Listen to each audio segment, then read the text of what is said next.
Remember in your childhood when you went to the swimming pool and you were very frightened, but also really curious about the deep end of the pool?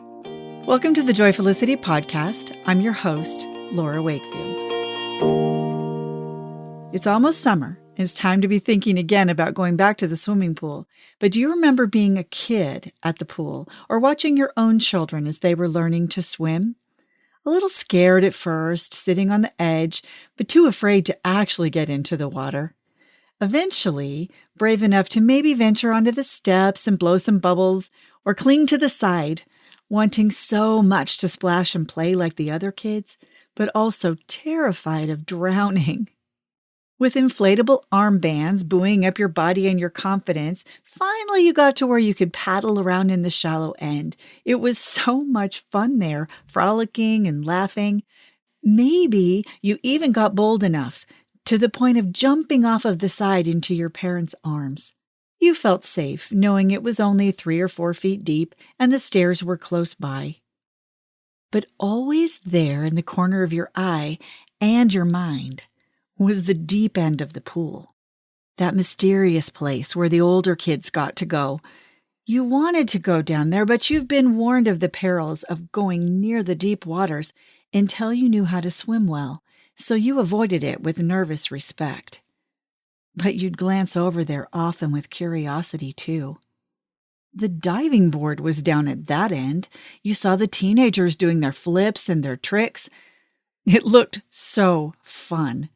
But you thought maybe you needed to be an expert swimmer already before heading over there. I mean, that was the danger zone. The truth is, though, and what you ultimately discovered, was that it wasn't until you finally summoned the courage to test those deeper waters that you actually learned to really swim. It was a combination somehow of the depth and the space and the maturity that came from facing those fears that led to the freedom. So you honed your skills at dog paddling and floating until the day that you were finally ready to swim freely.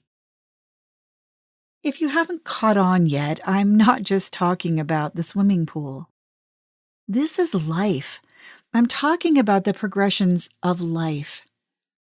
And with that in mind, let's go back to the pool imagery for just a minute. Have you ever sat back and noticed that as people age, their pool behavior tends to go in reverse? After working so hard to earn your right to hang out down in the deep end and having the time of your life down there for a few years, if you observe closely, you'll see that most people begin to migrate back into the shallow end, and often back out of the water altogether. Pool time for adults becomes more and more about wading in hip-deep water or sitting on the side dipping in only your feet. Sometimes it's because we're chasing our own kids around at this point and trying to keep them safe. But even when not, the older people are often manifesting as more inhibited than the little ones. Maybe just standing back drinking a beer at a pool party or sunbathing in chairs watching other people swim and worrying about your tan. Of course, this isn't true for everyone, but if you pay attention and sit back and watch, you'll see what I mean. Check it out next time you're at the pool. Why in the world do we stop swimming?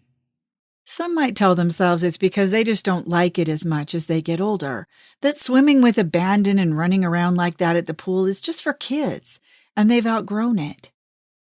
But I don't think that this is usually why, actually. When we get older, we're not usually worried about drowning anymore. But as we age, other even more powerful and frightening fears emerge. Suddenly, it matters very much to us what others think of us, and if we're coming across as cool.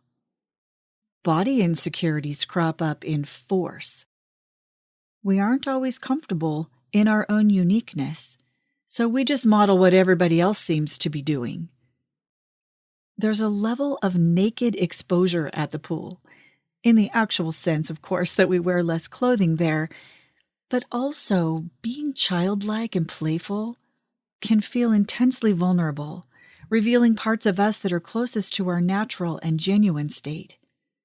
The more pains and rejections that we've encountered, the more guarded we become, returning to the shallow to protect our hearts from even the chance of getting hurt. In the shallow end or up on the deck, we can cover up, literally and figuratively, to project the images that we want to convey, so it just feels safer there. It's not surprising, then, that people often retreat to the shallow sides of their personalities for protection, too. It's scary over on the deep side of life. That's where all of those powerful emotions reside.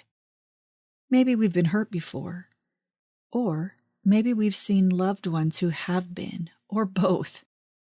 So we develop fears that somehow we are not enough, that others won't find us beautiful, or capable, or worthy, or lovable. When we go shallow, so to speak, we can convince ourselves that we don't care, so it doesn't matter, and therefore can't hurt us. Aloofness becomes like armor that helps us to feel bulletproof. Like the player that sleeps around rather than taking a chance at falling in love and possibly being abandoned or rejected. Or the person that focuses on the pursuit of money or accomplishments in lieu of close personal relationships. Money isn't as likely to have a direct negative effect on us. Now, the pursuit of money can sometimes, but money itself brings us usually immediate rewards. We earn money and we can go buy the things that we want. So that feels like it's almost always a positive reward, whereas a personal relationship sometimes is much more complicated.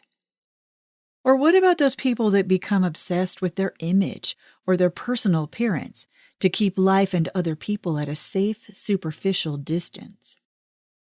It's much easier, say, on a social media profile, to curate your image.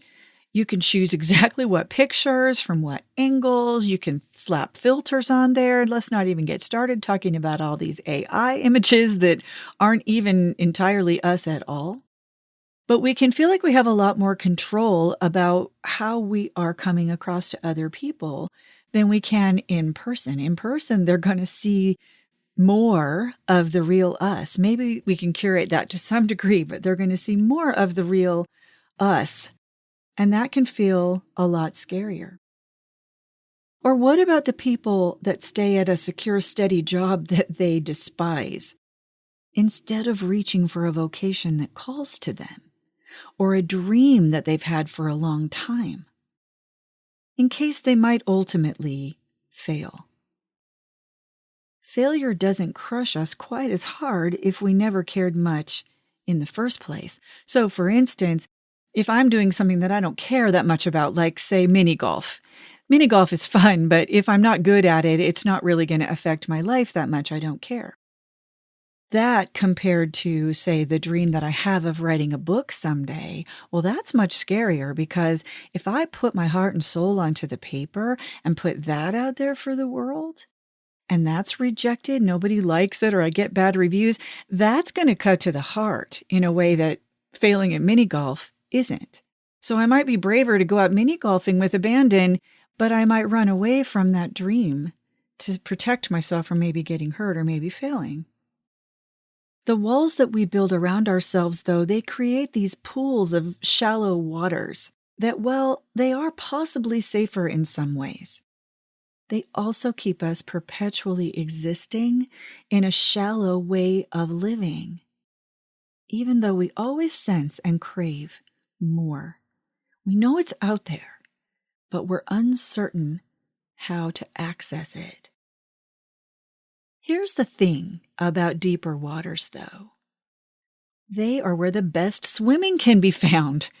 One of the most beautiful afternoons of my entire life was spent swimming in the open sea off of the coast of Mykonos, far enough from the crowds to feel the majesty of the water and the world at large. I just floated there, communing with nature. The water was warm. It was exceptionally freeing and very peaceful. I found myself in a state of mind that I don't think I could have achieved had I remained closer to the shore where everybody else was.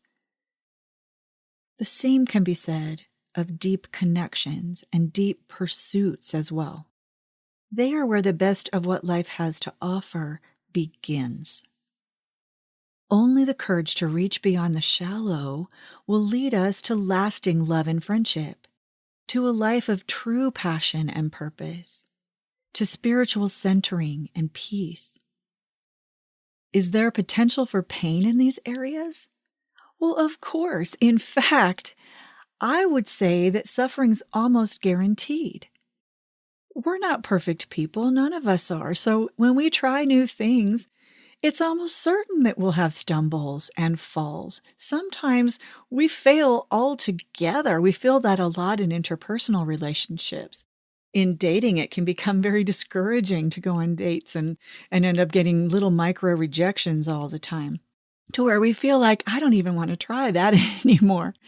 Or when we try new hobbies, for instance, that we aren't proficient at yet, it feels better sometimes to stick with the stuff that we already know how to do well. But when we're trying anything new, whether it's relationship or goal setting or anything that we are new at or that we haven't gained the skills for, it's going to feel very awkward at first, and we are almost guaranteed to fail on some level. That's actually part of reaching for success. You sort of fail forward, so to speak. I love that phrase. I've heard that before. But there's a lot of truth to be found in that phrase, that you don't move forward sometimes without failing along the way. So if we can learn to embrace that and to celebrate it, then how much further along are we toward just simply enjoying the journey? So reaching beyond the shallow and having the courage to swim there is also the key to the most exquisite joy. It's worth the risk, the effort, and the bearing of the soul to brave the deep and then not retreat from it the moment it feels a little scary. Because remember, safety isn't really safe at all if it becomes the thief of a life fully expressed. So keep swimming. Just keep right on swimming. Thank you for joining me today on the Joyfulicity podcast. If you enjoyed this episode, please like and share, and come follow me on all major social media sites at Joyfulicity or on my website, joyfulicity.com. You can follow the link in the description for this episode to all of the places that we can connect. Have a great day, everybody, and remember, dare to dream, plan to play, live to learn.